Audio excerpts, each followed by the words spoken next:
ബിസ്മില്ലാഹിർ റഹ്മാനിർ റഹീം.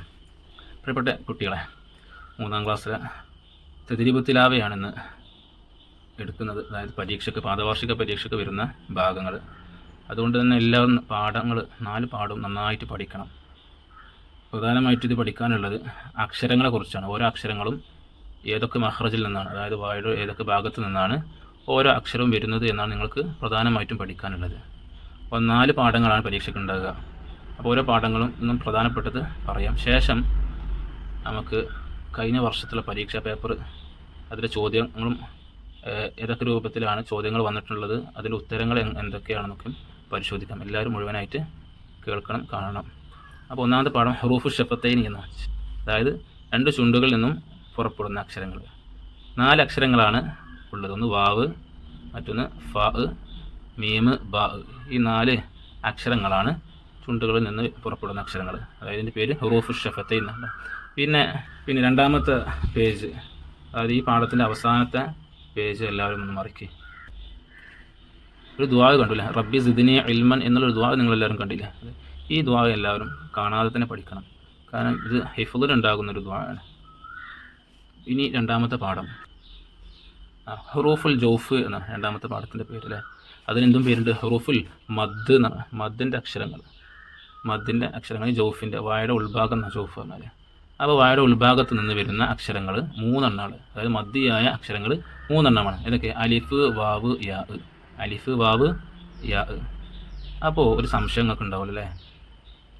1ാമത്തെ പാഠത്തിൽ പറഞ്ഞിരുന്നു, നമ്മൾ വാവിനെ പറഞ്ഞിരുന്നു. അതായത് 2 ചുണ്ടുകളിൽ നിന്ന് വരുന്ന അക്ഷരമാണ് വാവ്. പിന്നെ എങ്ങനെ ഈ ജോഫിലും വാവ് എഴുതുന്നത്? അതെ, ഇത് നീട്ടാനുള്ള അക്ഷരങ്ങളാണ്. അലിഫും വാവും യാവും ഈ അക്ഷരങ്ങൾ എന്തിനാണ്? നീട്ടാനുള്ള അക്ഷരങ്ങളാണ്. നമുക്ക് നോക്കാം. ഞാൻ എഴുതി കാണിച്ചു തരാം നമുക്ക്. 1ാമത്തെ നോക്കി അൽ ഖുദ്ദൂസ് എന്ന്, 2ാമത്തെ അൽ വാഇദ്. 2ലും വാവുണ്ട് അല്ലേ? അതെ, ഈ വാവ് ഇനി പറയണം ഹുറൂഫുൽ മദ് എന്നാണ് ഇതിന് പറയുക. ഈ വാവ് ഹുറൂഫു ഷഫത്തൈനിയാണ്. അതെ, എന്താ വ്യത്യാസം മനസ്സിലായോ? 1ാമത്തേത് ഹുറൂഫുൽ മദ് അല്ലെങ്കിൽ ഹുറൂഫുൽ ജൗഫ് എന്നൊക്കെ പറയുമ്പോൾ ഈ അക്ഷരം നീട്ടാനാണ് വരുന്നത്. അപ്പോൾ ലൊമ്മിനെ നീട്ടാനാണ് വാവ് വരിക. അപ്പോൾ ലൊമ്മിന് മുൻപുള്ള അക്ഷരത്തിന് ലൊമ്മാണെങ്കിൽ ആ അക്ഷരത്തിനെ നീട്ടാൻ ഉപയോഗിക്കുന്ന അക്ഷരമാണ് വാവ്. അതിൻ്റെ പേരാണ് ഹുറൂഫുൽ ജൗഫ് അല്ലെങ്കിൽ ഹുറൂഫുൽ മദ്. ഈ വാവ് എന്ന് പറഞ്ഞാൽ നീട്ടാൻ ഉപയോഗിക്കുന്നതല്ല. അപ്പോൾ ഇതിൻ്റെ ഈ പേരാണിത് ഹുറൂഫുൽ ഷഫത്ത്. ഹുറൂഫുൽ ഷഫത്ത് ചുണ്ടുകളിൽ നിന്ന് വരുന്ന അക്ഷരമാണിത്. ഇതെന്ന് പറഞ്ഞു നോക്കുകയാണെങ്കിൽ അൽ ഖുദ്ദൂസ് വാവ് നീട്ടുകയാണ് ചെയ്യുന്നത് അല്ലേ? അൽ വായിദ്, അപ്പോൾ നമ്മളിൻ്റെ ചുണ്ടുകളും ഉപയോഗിക്കുന്നുണ്ട്. പക്ഷേ അൽ ഖുദ്ദൂസ് എന്ന് പറയുമ്പോൾ ഈ വാവ് ചുണ്ടുകൾ ഉപയോഗിക്കുന്നുണ്ടോ? ഇല്ലല്ലോ. ഓക്കെ, അപ്പോൾ ഈ കാര്യങ്ങളെല്ലാവരും ശ്രദ്ധിക്കുക. ഇനി 2ാമത്തെ പാഠത്തിൻ്റെ അവസാനത്തുണ്ടാകും റബ്ബന ആതിന ഫിദ്ദുനിയ ഹസനത്തൻ വഫിൽ ആഖിറതി ഹസനത്തൻ വഖിന അദാബന്നാർ. ഈ ദുആവും എല്ലാവരും കാണാതെ പഠിക്കുക. ഇത് ഹിഫ്ളിന് ഉണ്ടാകുന്ന ഒരു ദുആണ്. 3ാമത്തെ പാഠം ഹുറൂഫുൽ ലിസാൻ, നാവിൽ നിന്ന് പുറപ്പെടുന്ന അക്ഷരങ്ങളാണ്. എത്ര അക്ഷരങ്ങളുണ്ട് ഇതിൽ? ഖാഫ്, ഷീന്, ദാല്, താ, സായി, സീന്, ലാമ്, നൂന്, കാഫ് അല്ലേ? അപ്പോൾ ഈ അക്ഷരങ്ങളൊക്കെ എല്ലാവരും പഠിക്കുക. അതിൻ്റെ ഒക്കെ ശരിയായ ഉച്ചാരണത്തിലൂടെ തന്നെ പഠിക്കണം. കാരണം ഖുർആൻ ഓതിപ്പിക്കുമ്പോൾ ഹിഫ്ള് ഉണ്ടാവും, ഖുർആൻ ഉണ്ടാവും, തദ്രീബ് തിലാവ. ഇത് 3 കൂടി ഒരു പേപ്പറിലായിരിക്കുമല്ലോ പരീക്ഷ. അപ്പോൾ നമ്മൾ ഖുർആൻ പാരായണത്തിൽ ഓരോ അക്ഷരങ്ങളുടെയും ഉച്ചാരണം ശ്രദ്ധിക്കും. അതിനനുസരിച്ചാണ് മാർക്ക് ഉസ്താദുമാരിട്ട് തരിക. അപ്പോൾ ഖാഫും കാഫും 2ഉം വേർതിരിച്ചിനെ മനസ്സിലാക്കിയിരിക്കണം. ഷീന്, ദാല്, താ, ദാല്, താ 2ഉം ഒരേ നാവിൽ നിന്ന് വരികയാണെങ്കിലും ചെറിയൊരു വ്യത്യാസമുണ്ട്. താ, ദാ. ആ വ്യത്യാസങ്ങൾ എല്ലാവരും മനസ്സിലാക്കണം. 1ാമത് ദാ പറയുമ്പോൾ കാറ്റ് മഖ്റജിൽ നിന്ന് കാറ്റ് പുറപ്പെടില്ല. താ ആകുമ്പോഴോ മഖ്റജിൽ നിന്ന് ഉച്ചരിക്കുമ്പോൾ ചെറിയൊരു കാറ്റ് ഉണ്ടാകും. ദാ, താ. അതുപോലെ മറ്റുള്ള അക്ഷരങ്ങളൊക്കെ എല്ലാവരും ശ്രദ്ധിക്കുക. ഓരോ അക്ഷരങ്ങളും ശരിയായ രൂപത്തിൽ കാണാതെ പഠിക്കുക. 3ാമത്തെ പാഠത്തിൽ ഒരു ദുആ കാണാം. ദുആ ഖുർആൻ അല്ലേ? ഖുർആനിൽ വന്ന ദുആ ആണിത്. റബ്ബന തഖബ്ബൽ മിന്നാ ഇന്നക അന്തസ് സമീഉൽ അലീം വതുബ് അലൈനാ ഇന്നക അന്തത് തവ്വാബുർ റഹീം. ഈ ദുആവും എല്ലാവരും കാണാതെ പഠിക്കണേ. 4ാമത്തെ പാഠം, അതായത് 3ാമത്തെ പാഠത്തിൽ പറഞ്ഞത് ബാക്കിയാണ് 4ാമത്തെ പാഠത്തിലുള്ളത്. ഹുറൂഫുൽ ലിസാൻ തന്നെ 2ാമത്തെ പാട്ട്. അതായത് നിങ്ങൾക്ക് ഒന്നും കൂടെ പഠിക്കാൻ എളുപ്പമാകാനാണ് 2 പാഠമാക്കി കൊടുത്തിട്ടുള്ളത്. കുറേ അക്ഷരങ്ങൾ ഉണ്ടായതുകൊണ്ട്. അപ്പോൾ യാ, ജീമ്, ത്വാ, ദാല്, സാ, വാ, സ്വാദ്, റാകളും നാവിൽ നിന്ന് പുറപ്പെടുന്ന അക്ഷരങ്ങളാണ്. അപ്പോൾ ഇതിൻ്റെ ഉച്ചാരണം എല്ലാവരും ശരിയായി പഠിക്കണം. ഖുർആൻ ഓതിപ്പിക്കുമ്പോൾ ഈ അക്ഷരങ്ങൾ ഉച്ചാരണം ശ്രദ്ധിക്കും.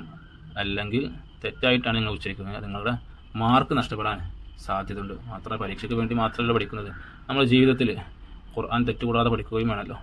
അപ്പോൾ അള്ളാഹു അതിനൊക്കെ തൗഫീഖ് ചെയ്യട്ടെ. ഇനി ഈ പാഠത്തിൻ്റെ അവസാനത്തിൽ ദുആ ഉണ്ട്, തവഫനി മുസ്ലിമൻ വൽഹിഖ്നി ബിസ്സാലിഹീൻ. ഈ ദുആവും എല്ലാവരും പഠിക്കുക. അപ്പോൾ ഈ 4 പാഠത്തിലായിട്ട് 4 ദുആകളാണുള്ളത്. ആ 4ഉം എല്ലാവരും കാണാതെ പഠിക്കുക. ഈ കഴിഞ്ഞ വർഷം ഉണ്ടായിരുന്നൊരു ചോദ്യപേപ്പറാണിത്. നമുക്ക് പരിശോധിച്ച് എങ്ങനെ ഏതൊക്കെ രൂപത്തിലാണ് ചോദ്യം വന്നത് നോക്കാം അല്ലേ. ഒന്നാമത്തെ ചോദ്യം, ഹൽക്കിൻ്റെ അക്ഷരങ്ങൾക്ക് ശരി അടയാളപ്പെടുത്തുക. ഹൽക്കിൻ്റെ അക്ഷരങ്ങൾ പഠിച്ചിട്ടില്ല. നിങ്ങൾ പഠിച്ച അക്ഷരങ്ങൾ ഏതൊക്കെയാണ്? അതെ, ഹുറൂഫുൽ ജൗഫ്, ഹുറൂഫുൽ ഷഫത്തൈനി, ഹുറൂഫുൽ ലിസാൻ. 3 മഖ്റജുകൾ നിങ്ങൾ പഠിച്ചിട്ടുള്ളൂ. ഒന്ന് നാവിൽ നിന്ന് വരുന്ന അക്ഷരങ്ങൾ, 2 ചുണ്ടുകളിൽ നിന്ന് വരുന്ന അക്ഷരങ്ങൾ, വായുടെ ഉൾഭാഗത്തു നിന്ന് വരുന്ന അക്ഷരങ്ങൾ. അപ്പോൾ ഇതെൻ്റെ ഒരു മോഡൽ ക്വസ്റ്റ്യൻ ആണ്. അപ്പോൾ നിങ്ങൾക്ക് ചിലപ്പോൾ ചുണ്ടിൽ നിന്ന് വരുന്ന അക്ഷരങ്ങൾ, ഹുറൂഫുൽ ഷഫത്തൈനിയുടെ അക്ഷരങ്ങൾക്ക് നേരെ ശരി ഇടാനുണ്ടാകും. അതുപോലെ അല്ലെങ്കിൽ ഹുറൂഫുൽ ലിസാനിൻ്റെ അല്ലെങ്കിൽ ഹുറൂഫുൽ ജൗഫിനെങ്കിൽ 3ഉം ഒരുമിച്ചും ചോദിക്കാം. അപ്പോൾ അങ്ങനെ ഇവിടെ ഹലക്കാന്ന് കൊടുത്തിട്ടുള്ളത് അല്ലേ. അപ്പോൾ നിങ്ങൾക്ക് ഇതുപോലെ വരുന്ന അക്ഷരം ഹുറൂഫുൽ ജൗഫിൻ്റെ അക്ഷരങ്ങൾ ഉപയോഗിച്ചിട്ടുള്ള വാക്കുകളായിരിക്കും. അപ്പോൾ അത് ഏതാണോ അത് നേരെ ടിക്ക് ശരി ഇടണം. പിന്നെ രണ്ടാമത് നോക്കി, ഹുറൂഫുൽ ലിസാൻ അല്ലേ, നാവിൽ നിന്ന് പുറപ്പെടുന്ന അക്ഷരം. ഉദാഹരണത്തിൽ നിന്ന് കണ്ടെത്തി എഴുതാം. ഒന്നാമത്തെ എന്താ, ബഅസ എന്ന. ബഅസ എന്നതിൽ നാവിൽ നിന്ന് പുറപ്പെടുന്ന അക്ഷരം ഏതാണെങ്കിൽ അത് ഇവിടെ എഴുതുക. ഇതേ ചോദ്യമാകില്ല, ചോദ്യങ്ങളൊക്കെ എന്താവും മാറും. അപ്പോൾ ഇതൊരു മോഡൽ മാത്രമാണ്, എല്ലാവരും ശ്രദ്ധിക്കുക. ബഅസ എന്ന അതിൽ നിന്ന് ഹുറൂഫുൽ ലിസാൻ നാവിൽ നിന്ന് പുറപ്പെടുന്ന അക്ഷരം ഏതാ? സ ആണ് ഇവിടെ അല്ലേ. സ പഠിച്ചു നാവിൽ നിന്ന്. അപ്പോൾ സ എന്നുള്ള അക്ഷരത്തിന് ഇവിടെ എഴുതുക. രണ്ടാമത് അസ്വാബ എന്നാ. അസ്വാബയിൽ നാവിൽ നിന്ന് പുറപ്പെടുന്ന അക്ഷരം ഏതാ? സ്വാദ്. അപ്പോൾ സ്വാദ് ഇവിടെ എന്താ എഴുതുക. ഇനി ഫതുബിഅ എന്ന ഇതിൽ നാവിൽ നിന്ന് വരുന്ന അക്ഷരങ്ങൾ ഏതാ? തോന് എന്ത് ചെയ്യുക ഇവിടെ എഴുതുക. ഇനി ഹുദൂദുൻ ഇതിൽ നാവിൽ നിന്ന് പുറപ്പെടുന്ന അക്ഷരം ഏതാ? ദാലാണ്. അപ്പോൾ ഈ ദാൽ ഇവിടെ എന്ത് ചെയ്യുക എഴുതുക. ഇനി താഴെ നോക്കുക, വിട്ട ഭാഗത്ത് ഹുറൂഫുൽ ജൗഫ് മധ്യ അക്ഷരം കൊടുത്ത് പൂർത്തിയാക്കാം. ഏതൊക്കെ അലിഫ്, വാവ്, യാ 3 മധ്യ അക്ഷരങ്ങൾ കൊടുത്തിട്ടുണ്ട്. അപ്പോൾ ഈ അക്ഷരങ്ങൾ വെച്ചിട്ടുണ്ട് ഇവിടെ പൂരിപ്പിക്കണം. ഒന്നാമത് ഊഹിയ അല്ലേ. ഇവിടെ ഏതായിരിക്കും? അലിഫോ വാവോ യാ ആണ് വേണ്ടത്? അത് വാവാണ് വേണ്ടത്. എന്തുകൊണ്ട്? ഞാൻ പഠിച്ചു, ലൊമ്മിൽ വന്നാൽ അത് നീട്ടാൻ ഉപയോഗിക്കുന്ന അക്ഷരമാണത് വാവ്. പിന്നെ രണ്ടാമത്തെ ഇൻസാനുണ്ട്. ഇൻസാൻ ഇവിടെ ഒരു അക്ഷരം അലിഫോ വാവോ യാ. അലിഫാണ് ഇവിടെ എഴുതി കൊടുക്കേണ്ടത്. കാരണം ഇവിടെ ഫത്തഹാണ്, സീനിന് ഫത്തഹ ആയതുകൊണ്ട് ഫത്തഹിനെ നീട്ടാൻ അലിഫാണ് ഉപയോഗിക്കുക.